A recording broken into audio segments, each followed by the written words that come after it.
రామకృష్ణ పరమహంస ఓ మాట చెప్తారు, ఎడారుల్లో తిరిగే ఒంటెలకు లక్షణం ఉంటుందిటే. అవి బాగా ఇంతంత ముళ్ళు ఉంటాయి, బ్రహ్మదండి ముళ్ళు అని డొంకలు ఉంటాయి. అవి డొంకల దగ్గరికి వెళ్ళి ఆ ముళ్ళు నవ్వులుతాయి. నవిలినప్పుడు అవి దవడల్లోనూ ఇగురుల్లో చిగురులలో గుచ్చుకుంటాయి.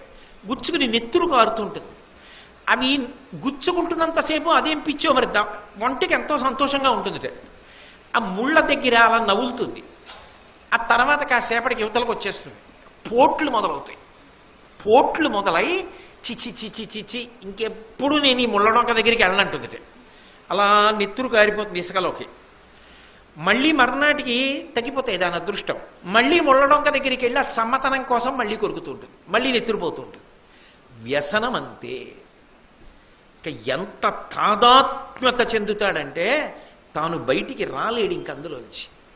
అస్తమానం కామ సంబంధంగా కానీ క్రోధ సంబంధంగా కానీ ప్రియమన్న చట్రంలోకి ఇమిడింది, చల్లగా ఉంది, హాయిగా సంతోషంగా ఉంది అనుకుని చిట్ట చివరికి ఏమైపోతాడంటే తాను కట్టుకున్న ఆ గూట్లో తానే పతనం అయిపోతాడు. పట్టు పురుగు చూడండి,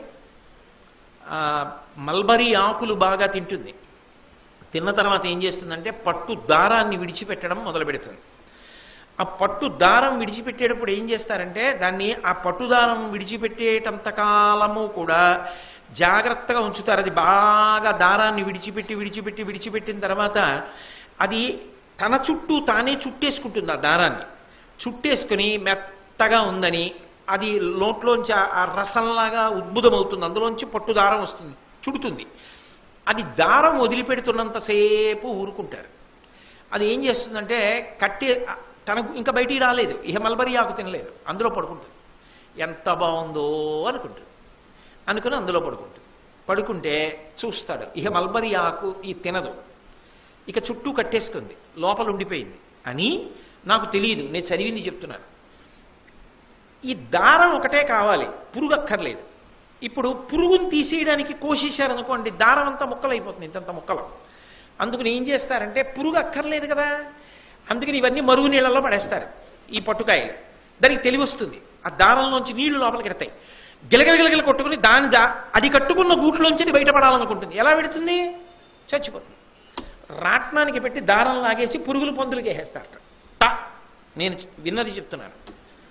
ఇప్పుడు ఏమైంది? తాను కట్టుకున్న పట్టుదారపు గూట్లో తానే అంతరించిపోయింది. పడుకున్నప్పుడు బాగుంది, వ్యసనం అంతే. ప్రియం అన్న చట్రంలోకి వస్తోంది కాబట్టి మనసు బాగుంది బాగుంది బాగుంది అంటుంది. అనుభవిస్తుంటే కాలం అయిపోతుందిగా, అప్పుడు ఈశ్వరుడు జోక్యం చేసుకుంటాడు. కోట్ల